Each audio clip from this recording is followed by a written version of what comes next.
remercier les TGV parce que 2h15 j'étais à la journée nationale. Merci à champion du monde, toujours. Et je voudrais saluer les 200 à 300 personnes qui ne peuvent pas rentrer, sinon on fait évacuer la salle et qui sont dehors. Je suis allé les saluer. Mesdames et messieurs, mes chers amis, mes chers camarades, c'est forcément extrêmement émouvant de se retrouver avec vous ici ce soir. C'est un temps important de cette campagne. Je voudrais remercier toutes celles et ceux qui l'ont préparée, qui ont réussi cette belle soirée pour la paix. Eh bien, il faut le dire aujourd'hui, que ce sont ces mobilisations qui comptent. Ce sont ces mobilisations pour la paix qui sont importantes, car ce sont celles des peuples du monde dans leur grande diversité. Et avec eux que nous voulons crier tous ensemble, stop à la guerre, stop à la guerre, stop à la guerre, stop à la guerre, stop à la guerre.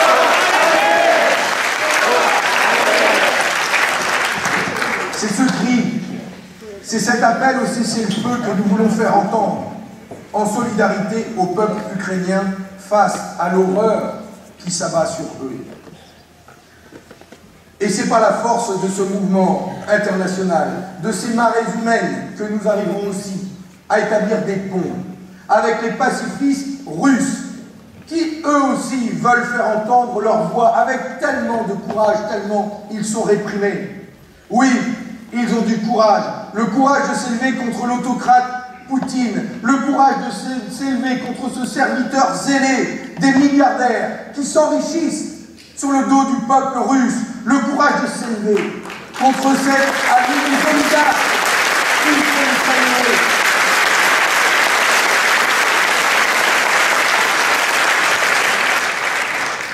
Ils ont le courage de s'élever contre ce compagnon de route de l'extrême droite en France et en Europe, si prompt à installer le sale venin de la division et de la haine.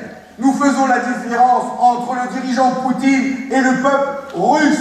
Et nous sommes solidaires du peuple russe. Ce que nous voulons pour les femmes, ça vaut pour la France et ça vaut partout dans le monde.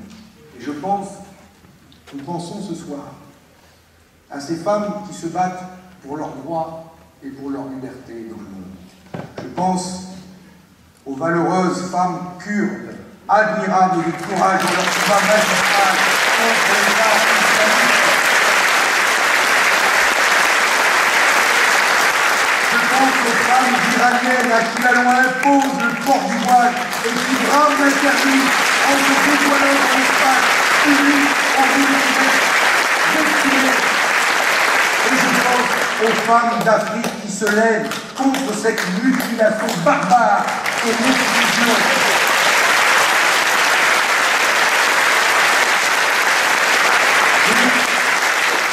Je pense et nous pensons à toutes ces femmes qui refusent les interdits que les hommes leur imposent sous couvert de religion.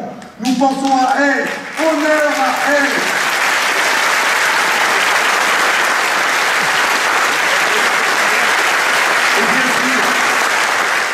Je rêve d'une France et d'une République qui se battra à leur côté pour défendre partout dans le monde la liberté des femmes et les valeurs de cette République que nous chérissons tant. Ces transformations, cette révolution sociale féministe, nous la ferons ensemble, nous la ferons avec vous. Alors, mes chers amis, à 40 jours du 10 avril, à 54 jours du 24 avril. Vous pensez aux deux, hein, partez pas en bonne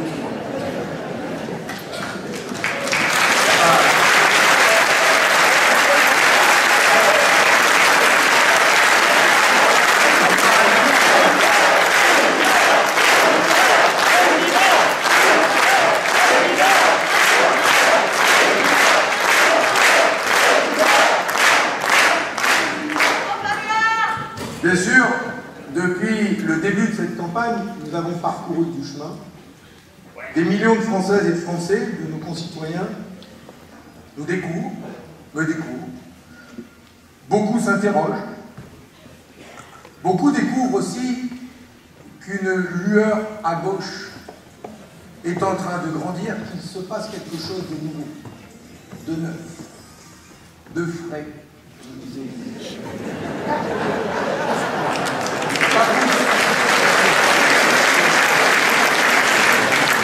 On se dit tous ensemble, et je veux le redire avec vous, et que nous le disions aussi, que nous ne sommes pas condamnés à revivre le scénario de 2017. Nous ne sommes pas condamnés à revivre une gauche qui renonce à écouter les attentes des classes populaires, du monde du travail et de la jeunesse, et qui, de fait, a éliminé la gauche et nous a amené à ce quinquennat désastreux. Nous devons continuer de croire dans la force des valeurs de la gauche, de celle qui nous unit, de celle qui fait qu'aujourd'hui, on nous regarde avec intérêt. Nous pouvons porter cette gauche sincère, authentique, populaire, laïque, féministe, universaliste. C'est ça notre gauche.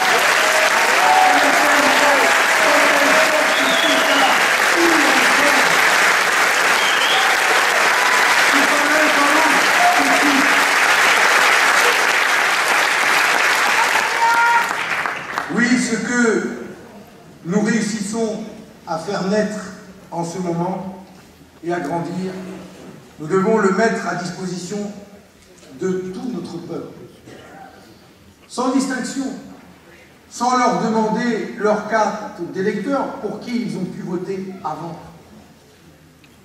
Nous devons parler à tout le monde. Et je vois bien qu'on arrive même à convaincre des gens qui ont pu voter à droite et même à l'extrême droite. Tout le monde n'est pas un militant politique. Il y a de plus en plus de, comment ils appellent ça, de volatilité. Oui. Mais il y a beaucoup de gens qui un coup votent à gauche, un coup votent à droite, et qui au final se disent qu'ils n'ont plus confiance. Et qui n'ont plus confiance en personne. Certains sont tellement en colère qu'ils vont même se perdre dans des votes d'extrême droite. Parlons à tout le monde. Parlons à tout le monde pour redonner l'espoir du bonheur.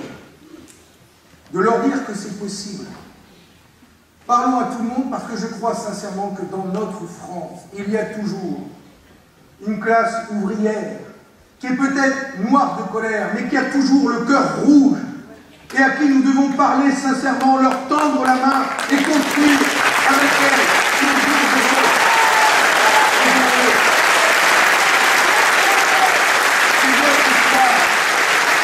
et nous sommes en train de nous faire une nouvelle. Ce qui se passe dans le pays, c'est nouveau. Nous portons ça. Et nous voulons le porter jusqu'au bout. Dans le rassemblement, les bras ouverts. Nous voulons gagner les élections présidentielles. Nous voulons gagner les élections législatives.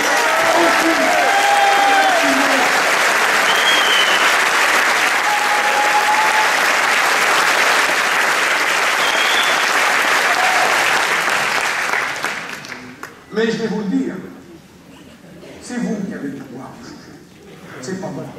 C'est vous. Alors oui, vous avez ce pouvoir immense, celui de rassembler le peuple de France dans les urnes et de lui redonner le pouvoir pour enfin réussir, faire réussir la gauche, une gauche populaire, une gauche sincère, une gauche démocratique.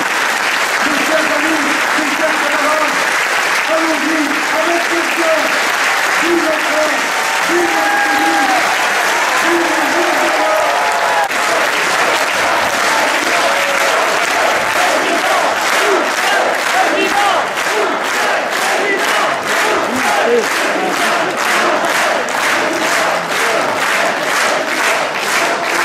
Thank you.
la terre, l'amour est forçat de la main.